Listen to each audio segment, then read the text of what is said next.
Bismillahirrahmanirrahim. Assalamualaikum warahmatullahi wabarakatuh. Alhamdulillah, wassalatu wassalamu ala rasulillah wa ala alihi wa sahbihi wa man wala amma ba'du. Alhamdulillah, pada pagi hari ini kita bisa berjumpa di forum ini ya. Setelah mas-mas dan mbak-mbak sekalian tadi diverifikasi data-datanya ya untuk persiapan menjelang akad nikah besok. Nah, insya Allah pada kesempatan kali ini kami yang mewakili penyuluh agama Islam Kecamatan Panceng, insya Allah akan memberikan sedikit nasihat, sedikit arahan, ya, bimbingan terkait persiapan menjelang akad nikah besok. Sebelumnya sehat-sehat sedaya ya kabarnya. Ya alhamdulillah. Ini saking pundi mawon? Yang masnya saking mana? Dari mana? Karang Tumpuk. Mbaknya juga. Yang mas ini yang belakang dari kok enggak? Dari mana? Delegan. Sama-sama Delegan. Ya. Kapan mau ini akad nikahnya? 28, 25. Kalau yang belakang 15 Februari. Ini berarti bentar lagi Pak ya. Nah, insya Allah mudah-mudahan diberikan kelancaran. Amin. Ya, proses menjelang akad nikah sampai nanti pernikahan berlangsung. Baik. Jadi di sini kami akan memberikan sedikit bimbingan ya, terkait pernikahan, dan insya Allah yang pertama akan disampaikan oleh Bapak Raden Jamal selaku penyuluh agama Islam. Beliau berkesempatan. Bukan langsung.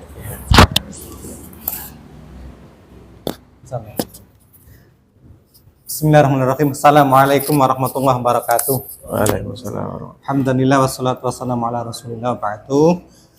Yang terhormat Bapak Kepala KUA Kantor Urusan Agama Kecamatan Panceng. KUA niku singkatane napa? KUA. Iya. Iya. Kadang KUA iku apa Kantor Urusan Agama. Ya. Bapak Tajun, wabil khusus pada calon manten yang lagi berbahagia. Aku yakin bahagia. Sekarang calon manten agak bahagia.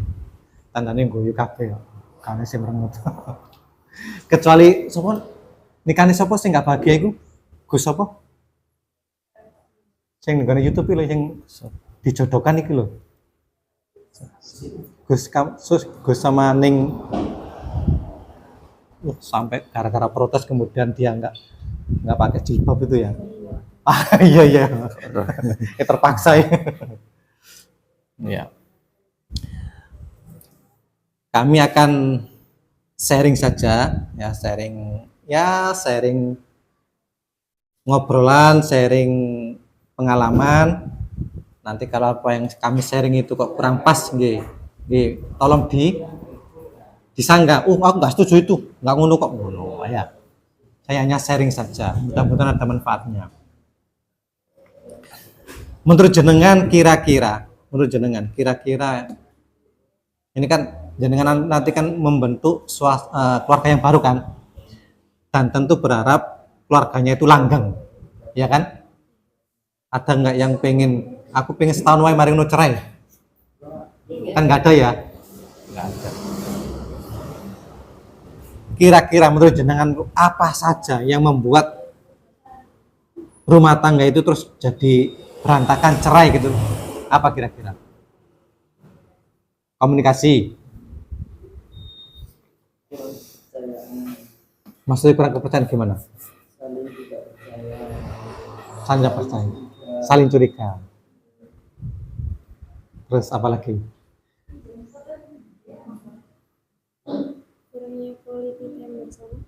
Kurang quality time. Waduh, bos opo quality time ini? Quality time berarti kurang intens berkomunikasi, bersamaan gitu ya. Kualitasnya kurang, bersamaan. Terus apa lagi?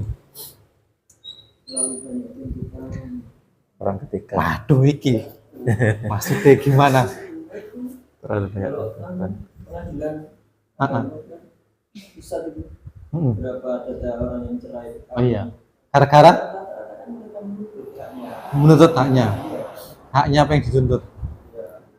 Kurang Merasa kurang.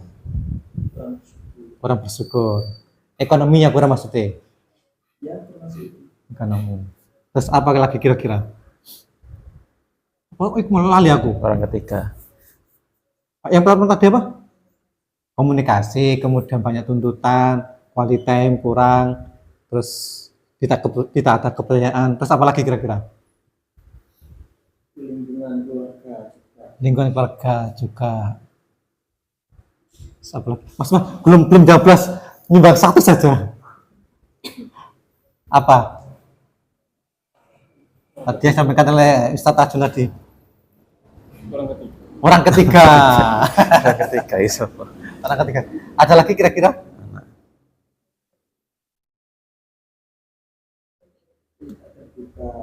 Tidak terbuka. Tidak terbuka. Ada sesuatu yang disembunyikan. Tidak jujur. Apalagi kira-kira? Cukup itu? Cukup. Enggak ada yang menyinggung masalah ekonomi.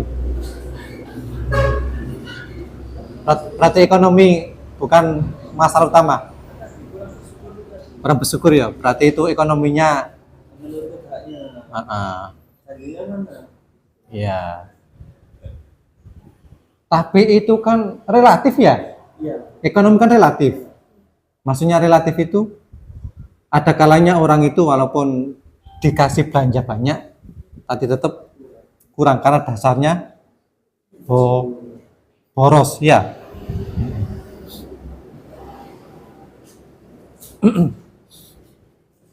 Terus apa lagi? Ada lagi kira-kira? Artinya kalau jenengan sudah tahu titik-titik yang membuat potensi untuk cerai, berarti itu kan perlu dihindari, perlu disiasati. Masih adakah kira-kira potensi untuk kepercayaan sudah, kejujuran terbuka sudah, kebukaan sudah, ekonomi sudah, apa lagi? Pengkhianat berarti orang ketiga.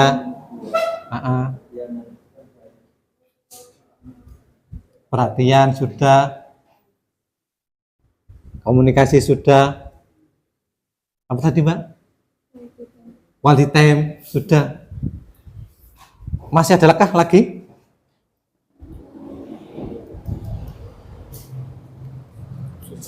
Sudah. Barangkali agama? Bisa jadi. Bisa jadi. Tidak mau berjalan bersama. Tidak mau dinasihati. Iya.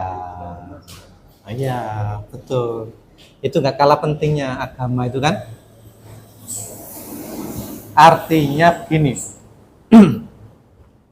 dalam rumah tangga itu dalam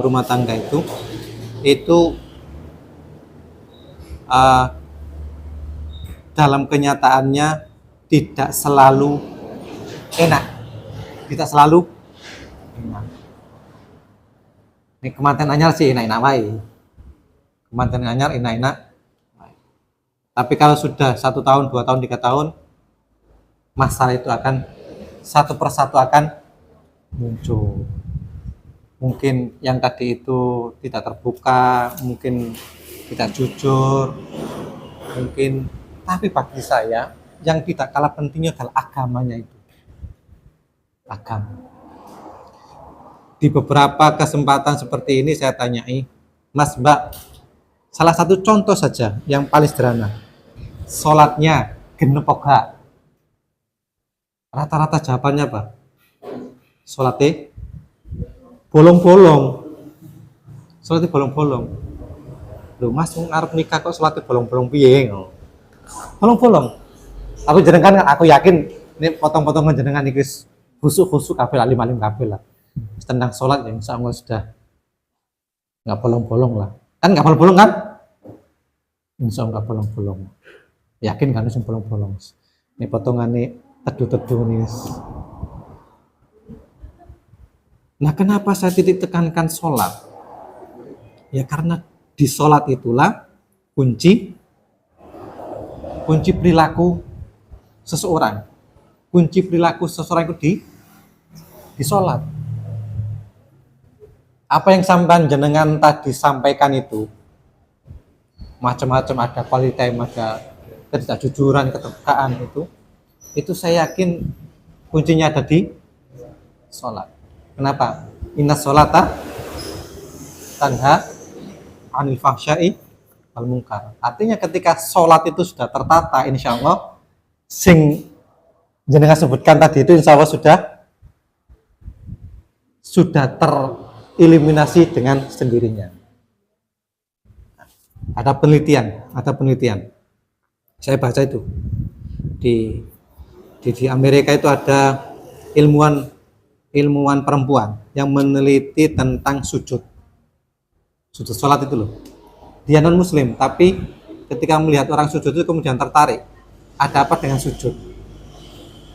Nah, ternyata ketika sujud itu ada otak kecil manusia yang tidak bisa teraliri oleh darah dalam kondisi normal.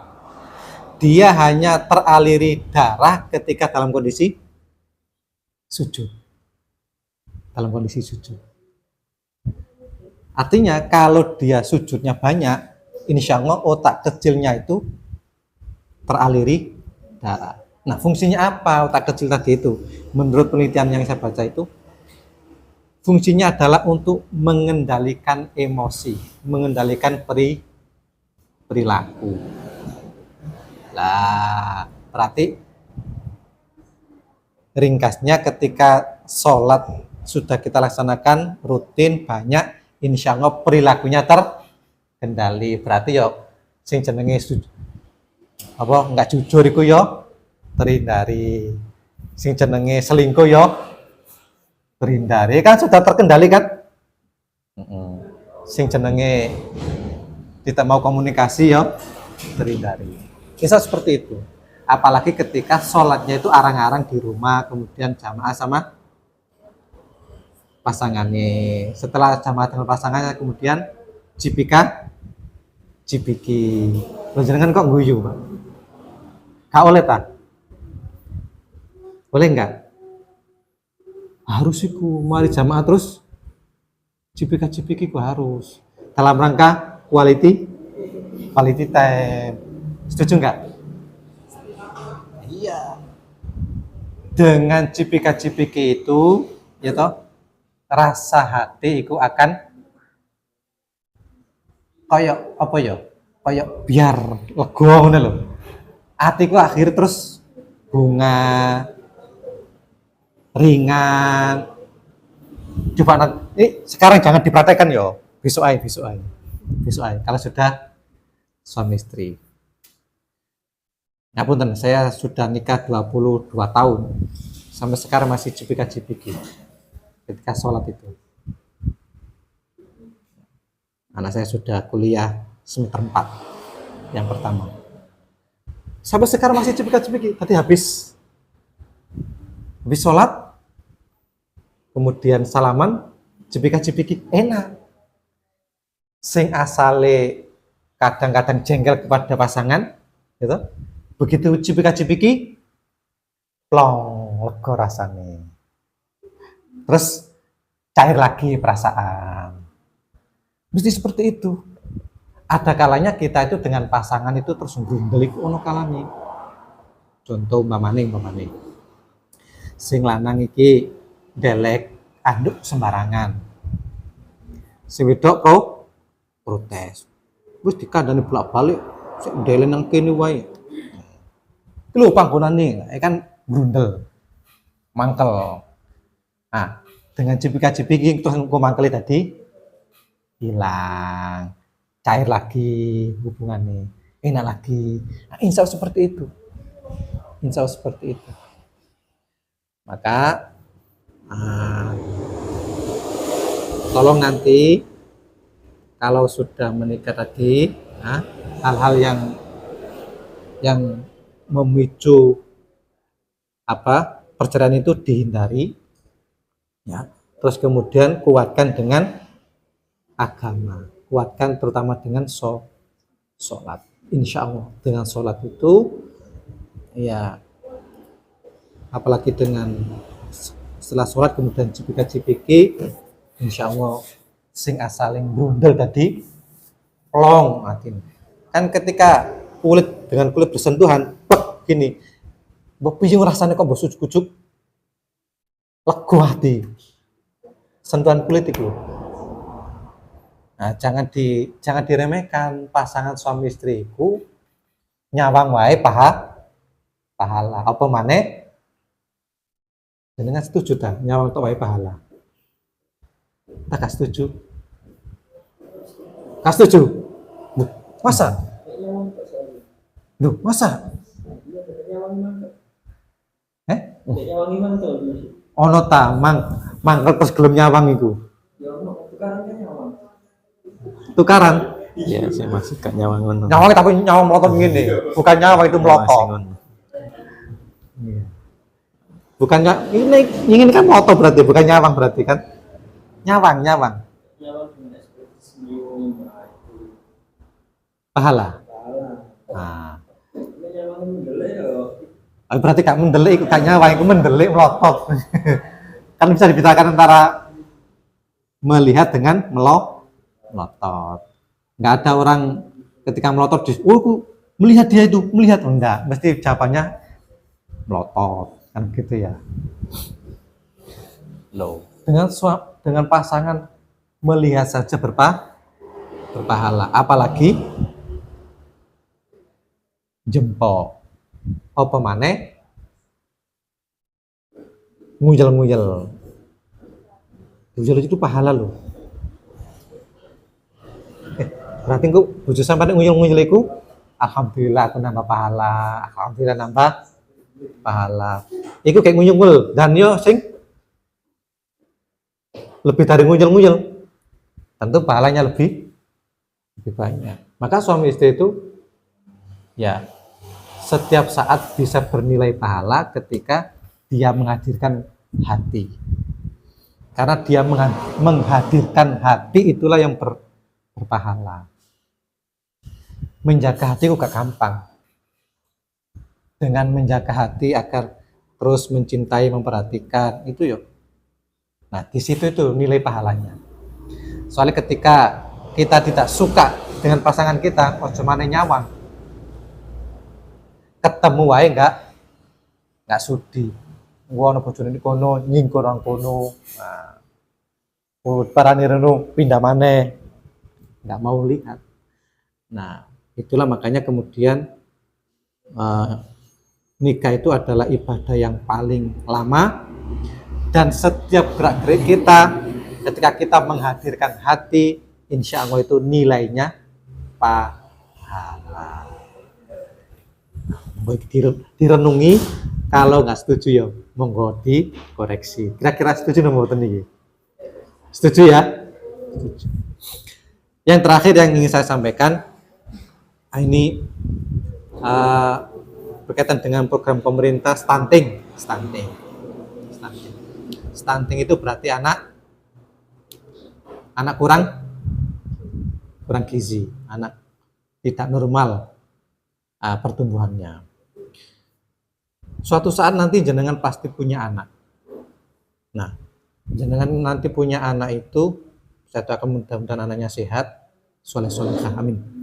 Tapi yang perlu diperhatikan bagi pemerintah itu adalah jangan sampai generasi berikutnya itu generasi stunting. Tandanya stunting itu apa? Satu, tumbuh kembangnya tidak normal.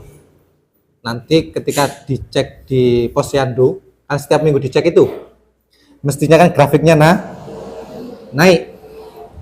Nah, kalau grafiknya tidak naik sama dengan bulan kemarin atau minggu kemarin, nah itu perlu diwaspadai stunting. Apalagi sampai turun, berat badannya turun, kemudian panjang tubuh tidak naik, nah itu perlu diwaspadai stunting.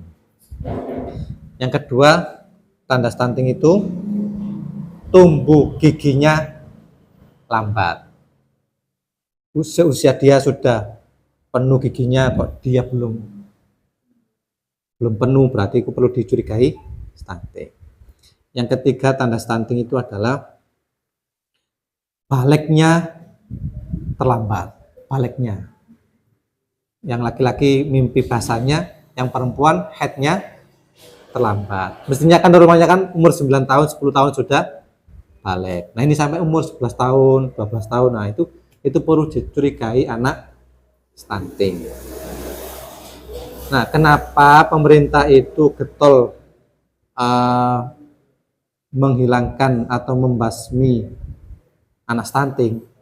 Karena nanti dewasanya anak stunting itu kurang produktif. Satu, anak stunting itu nanti dewasanya kognitifnya berkurang, kecerdasannya berkurang. Yang kedua, gampang terkena sakit tidak menular. Ada jantung, ada ginjal, itu kan tidak menular ya. Yang ketiga, nanti dewasanya itu ringkih, basa Jawa ringkih. Ringkih apa ya? Gampang sakit loh. Dulu sakit, capek dikit sakit, kena hujan sakit. Nah itu masuk angin. Nah, kalau sudah ringkih seperti itu tentu tidak produktif ya kan, nggak bisa kerja kan. Kalau nggak bisa kerja otomatis kita punya penghasilan. Nah ini yang tidak diinginkan oleh pemerintah, dewasanya tidak produktif. Nah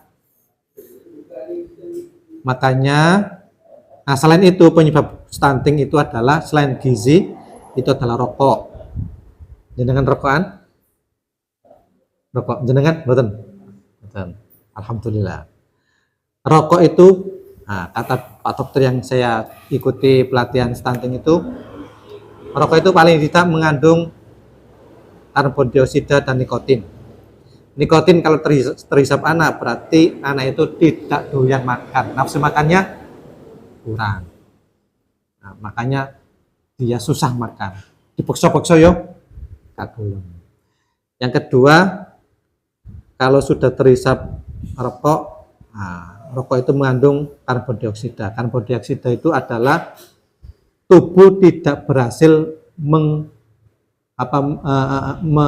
mencerna, tidak berhasil mencerna makanan, tidak berhasil menghisap makanan. Nah itu tubuh tidak berhasil, walaupun makanan banyak tetapi tidak berhasil diserap oleh tubuh. Nah itu karbon dioksida. Makanya kalau nanti jenengan rokokan, Mas G, jangan dekat-dekat dengan anak, paling tidak di luar. Neng gendong ya rokok edi matikan dulu. Nah, salah satu untuk antisipasi stunting adalah anak dikasih gizi yang cukup. Tidak harus mahal, yang penting bergizi. Nah, saya kira itu bimbingan perkawinan sharing nanti akan dilanjutkan oleh Ustadz Ajun. Barangkali apa yang saya sampaikan kurang berkenan, saya mohon maaf. Assalamualaikum warahmatullahi wabarakatuh. Waalaikumsalam. Baik, terima kasih atas penyampaian dari Pak Raden Jamal. Saya rasa sudah cukup banyak yang beliau sampaikan ya, dan sudah cukup lengkap, mulai dari kunci bagaimana supaya rumah tangga kita itu bisa bertahan ya, tidak bisa langgeng, bisa awet, dan itu semua yang beliau sampaikan ya tentu selain berdasarkan teori-teori juga berdasarkan praktek yang beliau alami, karena beliau sudah menikah 22 tahun. Kalau saya ini baru separuhnya beliau, baru 9 mau 10. Tapi kalah anaknya. Okay. Anaknya 4, saya baru 2. Jadi mas-mas dan mbak-mbak sekalian ya, mudah-mudahan sekali lagi diberikan kemudahan Amin menjelang pernikahan, dan Sedikit saja tambahan ya, kalau tadi Pak Jamal lebih banyak mengulas masalah bagaimana supaya rumah tangga kita langgeng, nah, saya mungkin sedikit menambahkan tentang bagaimana kita menjaga hubungan gitu ya. Meskipun mas-mas dan mbak-mbak ini statusnya sudah apa calon ya, sudah calon terus sudah daftar ke KUA, itu kan 90% lah ya. statusnya masih apa ya, kalau bahasa fikihnya itu kan ajnabi, masih orang asing, masih belum halal apa ya persentuhan, masih belum halal melakukan hubungan-hubungan selayaknya suami istri ya, sehingga kalau nasihat salah satu guru kami itu, setan itu kalau misalnya ada dua orang yang mau menikah ya, saling mencintai, saling suka, itu dia berusaha menggoda gimana caranya supaya dua orang ini rasa cintanya itu semakin besar ya, sehingga nanti terjadi sesuatu yang tidak diinginkan ya sebelum pernikahan terjadi. Nah, jadi maka menjelang akad nikah, menjelang pernikahan, pertama dijaga ya hubungan antara calon ini ya, jangan sampai terjadi hal-hal yang termasuk maksiat pada Allah. Terus kedua juga itu tadi diperkuat persiapan menjelang pernikahan ya, sebagaimana pesan Rasulullah ketika melihat para sahabat yang masih bujang-bujang itu, beliau memberikan nasihat ya, manis tato amin kumul ba'ah falyatazawwaj. Jadi kalau kalian punya ba'ah, nah ba'ah itu diartikan ulama dengan kemampuan finansial maupun kemampuan non finansial ya. Jadi mas-masnya yang nanti sebagai kepala rumah tangga ya, mudah-mudahan dimudahkan dan semakin giat dalam mencari nafkah ya. Persiapan untuk pernikahan, Pak Emaknya juga seperti itu, dan yang persiapan paling penting adalah persiapan ilmu pengetahuan ya. Memahami, tadi kata Mas tadi ada perceraian banyak kasus itu karena banyak tuntutan ya. Nah, banyak tuntutan itu bisa jadi memang karena satu pihak itu nggak bersyukur ya. Mungkin pihak yang lain sudah memberikan melaksanakan kewajibannya tapi merasa kurang saja, atau bisa jadi sebaliknya. Memang yang dituntut itu yang tidak bisa atau tidak menjalankan kewajiban masing-masing gitu ya. Jadi supaya rumah tangga kita harmonis, masing-masing pasangan itu harus sadar apa saja kewajiban saya ya. Sehingga kalau masing-masing saling menjalankan kewajibannya, ya insya Allah nanti kehidupan rumah tangga itu bisa berjalan harmonis. Sebagaimana di Al-Quran disebutkan, wa ashiruhunna bil ma'ruf. Jadi pergaulilah ya istrimu itu dengan ma'ruf. Dengan ma'ruf itu artinya dengan baik. Baik, mungkin sekian yang bisa saya sampaikan. Barangkali Bu mau tambahan. Pun nambah.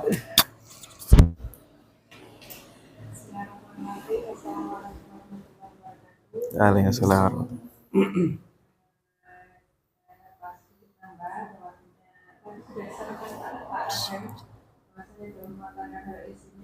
Dulu sampai 90% adalah komunikasi. Jadi perbaiki komunikasinya, antara suami istri, jangan hanya pengantin baru saja, sampai kapanpun nang wis duwe anak malah wis nggak begitu, ya tetap satu rumah tapi nggak komunikasinya itu nggak lancar atau quality time-nya kurang, itu ya harus diperhatikan. Jadi sampai kapanpun itu harus tetap dijaga yang namanya komunikasi.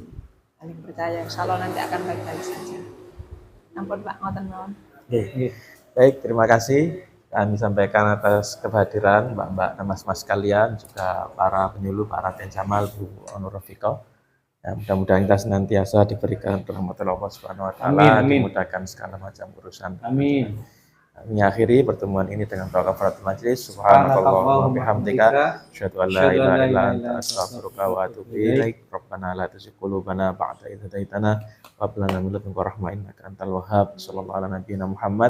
Wassalamualaikum warahmatullahi wabarakatuh. Waalaikumsalam warahmatullahi wabarakatuh. Terima kasih, boleh pulang karena tadi sudah dirapat.